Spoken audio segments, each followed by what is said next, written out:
अमित शाह के दौरे को लेकर सुप्रियो भट्टाचार्य ने कसा तंज, कहा लगता है झारखंड में जल्द ही होगा चुनाव। जेएमएम के केंद्रीय महासचिव सुप्रियो भट्टाचार्य ने प्रेस कॉन्फ्रेंस कर कई महत्वपूर्ण बातें कही। सबसे पहले उन्होंने गृह मंत्री अमित शाह पर निशाना साधा। उन्होंने अमित शाह के दौरे को लेकर तंज कसा है। उन्होंने कहा है कि लगता है झारखंड में जल्द ही चुनाव आने वाला है। यही वजह है कि लगातार अमित शाह का दौरा राज्य में हो रहा है। 2019 के चुनाव में भाजपा को मिली करारी शिकस्त के बाद से बीजेपी व्याकुल हो गई है। अमित शाह के आगमन की पूर्व संध्या पर भाजपा नेताओं में मशाल जुलूस निकला, ये पहली बार हमने सुना। पिछले एक साल से ईडी, सीबीआई, आईटी समेत कई जांच एजेंसियों का नाम तेजी से सुना जा रहा है। वहीं उन्होंने कहा कि झारखंड के लिए बजट में कोई घोषणा नहीं की गई है। कार और वैन की जोरदार टक्कर, इसमें चालक समेत 2 की मौत जबकि 8 लोग घायल हो गए। गिरिडीह डुमरी मुख्य मार्ग स्थित परियाडीह के पास रविवार को दोपहर तेज रफ्तार में जा रही एक कार और वैन की जोरदार टक्कर हो गई। टक्कर इतना जबरदस्त था कि वैन सड़क किनारे गड्ढे में जा गिर गई। इस घटना में 2 लोगों की मौत हो गई जबकि 8 लोग गंभीर रूप से घायल हो गए हैं। घायलों में 3 की स्थिति गंभीर बनी हुई है। 2 अहम मामले में ईडी कल करेगी पूछताछ। ईडी के रांची स्थित क्षेत्रीय कार्यालय में कल हाजिर होंगे डॉक्टर इरफान अंसारी और साहेबगंज डीसी। कैश कांड मामले को लेकर होगी पूछताछ। सोमवार को ईडी के हिनू स्थित क्षेत्रीय कार्यालय में गहमागहमी रहने वाली है। कल 2 अहम मामले को लेकर ईडी कार्यालय में कांग्रेस से निलंबित विधायक इरफान अंसारी और साहेबगंज डीसी से पूछताछ की जाएगी। दोनों से ईडी अलग अलग मामले में पूछताछ करेगी। इसमें डॉक्टर इरफान अंसारी को पहले भी ईडी ने बुलाया था पर वे हाजिर नहीं हुए थे, जबकि साहेबगंज डीसी से पूछताछ हो चुकी है। पिछली तारीख में उन्हें सोमवार 6 जनवरी को हाजिर होने को कहा था।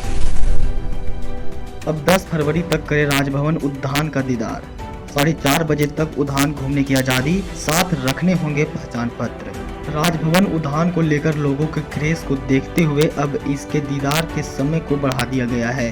राज्यपाल रमेश बैस ने राजभवन उद्यान को आम नागरिकों के भ्रमण एवं परिदर्शन के लिए दिनांक 10 फरवरी तक खोलने का आदेश दिए हैं। वहीं आने वाले लोग शाम 4:30 बजे तक राजभवन उद्यान देख सकेंगे। इससे पहले राजभवन उद्यान को आम लोगों के लिए 31 जनवरी से 7 फरवरी तक खोलने का निर्णय लिया गया था। वहीं उद्यान भ्रमण का समय सुबह 10 बजे से शाम 3 बजे तक रख दिया गया है। 5000 सरकारी स्कूलों में डेवलप होंगे किचन गार्डन। मध्याह्न भोजन की थाली में होंगे ऑर्गेनिक साग सब्जियां। मनरेगा के तहत बनाए जाएंगे पोषण वाटिका। राज्य के लगभग 5000 सरकारी स्कूलों के बच्चों के मध्याह्न भोजन की थाली में स्कूल के किचन गार्डन में उगाए गए फल और सब्जियां परोसे जाएंगे। मनरेगा के तहत राज्य के चयनित स्कूलों में किचन गार्डन डेवलप किया जाएगा। इसके लिए प्रति स्कूल 5000 रुपये खर्च किए जाएंगे। विभाग की ओर से इसकी तैयारी शुरू कर दी गई है। स्कूली शिक्षा एवं साक्षरता विभाग के सचिव रवि कुमार ने सभी जिला के उपायुक्तों को चिट्ठी भेजी है। डॉक्टरों को 3 साल से ठग रहे हैं स्वास्थ्य मंत्री। आईएमए झांसा की बैठक, कहा बन्ना गुप्ता भाषण में ही करते हैं डॉक्टरों की हित की बात। 20 दिन में वादा करे पूरा, नहीं तो करेंगे आंदोलन। राज्य के डॉक्टर स्वास्थ्य मंत्री बन्ना गुप्ता से नाराज हैं। कई मुद्दों पर सूबे के स्वास्थ्य मंत्री ने उन्हें ठगा है। डॉक्टरों के हर कार्यक्रम में वे उनके हितों की बात तो करते हैं, लेकिन उनकी बातें हवाबाजी ही साबित हुई है। आज आईएमए और झांसा के कार्यकारिणी की संयुक्त बैठक हुई।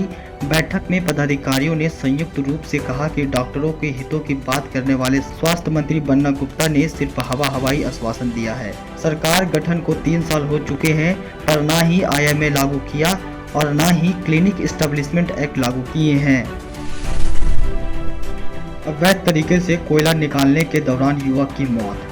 गिरिडीह ओपन कास्ट कोयलियरी में अवैध तरीके से निकाला जा रहा था कोयला, चाल धंसा, युवक की हुई मौत। गिरिडीह जिले के सीसीएल कोयलियरी क्षेत्र में ओपन कास्ट कोयलियरी में अवैध खनन के दौरान चास धंस गई। इस दुर्घटना में एक युवक की मौत हो गई।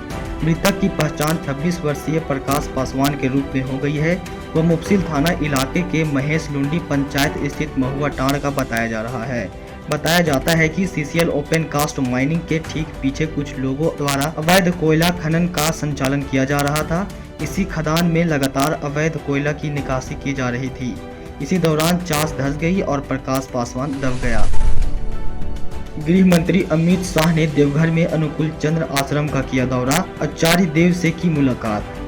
केंद्रीय गृह मंत्री अमित शाह ने रविवार को झारखंड के देवघर जिले में ठाकुर अनुकूल चंद्र आश्रम का दौरा किया। यहां उन्होंने आचार्य देव बबाई दास से मुलाकात की। सत्संग आश्रम के एक पदाधिकारी ने कहा कि शाह आश्रम में 20 मिनट तक रहे। शाह ने ट्वीट कर कहा, आज देवघर में श्री श्री ठाकुर अनुकूल चंद्र जी के सत्संग आश्रम जाने का सौभाग्य मिला। अनुकूल जी न सिर्फ एक दार्शनिक थे बल्कि चिकित्सक भी थे। उनका जीवन गरीबों के कल्याण के प्रति समर्पित रहा। आश्रम में उनके पार पुत्र आचार्य देव तुयुत्री चक्रवर्ती जी से मिलने का अनुभव सुखद रहा। देवघर में दिल दहला देने वाली घटना, 2 मासूम के साथ मां ने ट्रेन से कटकर दी जान। झारखंड के देवघर में एक महिला के घर में चल रहे विवाद के कारण महिला ने 2 बेटों के साथ ट्रेन के नीचे आकर जान दे दी। वह गिरिडीह स्थित ससुराल में बच्चों का बाल कटाने के नाम पर घर से निकली थी। उसके बाद लौटकर घर नहीं आई।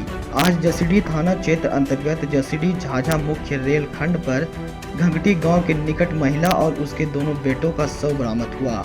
पुलिस शव को कब्जे में लेकर पोस्टमार्टम के लिए भेज दिया है। संजय सेठ बोले, पहली बार सीधे लाभुकों के खाते में जा रही 300 योजनाओं की राशि, कई स्टेशन बनेंगे मॉडल। सांसद संजय सेठ ने कहा कि देश की आज़ादी के 75 वर्षों के इतिहास में यह पहली बार हो रहा है जब केंद्र प्रायोजित 300 योजनाओं की राशि सीधे लाभुकों के खाते में जा रही है। बीच में कई बिचौलियां नहीं है, कोई कामगाजी कोरमा भी नहीं है और यह संभव हुआ है प्रधानमंत्री नरेंद्र मोदी की दूरदर्शी सोच से। वर्ष 2023-24 का बजट देश के हर वर्ग का बजट है। कोई ऐसा वर्ग या क्षेत्र इस बजट से अछूता नहीं है। यह आज़ादी के अमृत काल का अमृत बजट है। रेल मंत्रालय के द्वारा भी रांची लोकसभा क्षेत्र को कई सौगात दी गई है। पूर्व में रांची और पिस्का नगरी रेलवे स्टेशन के पुनरुद्धार का काम चल रहा है। इसे नया रूप दिया जा रहा है। श्री सेठ रविवार को वे केंद्रीय कार्यालय में प्रेस कॉन्फ्रेंस में बोल रहे थे।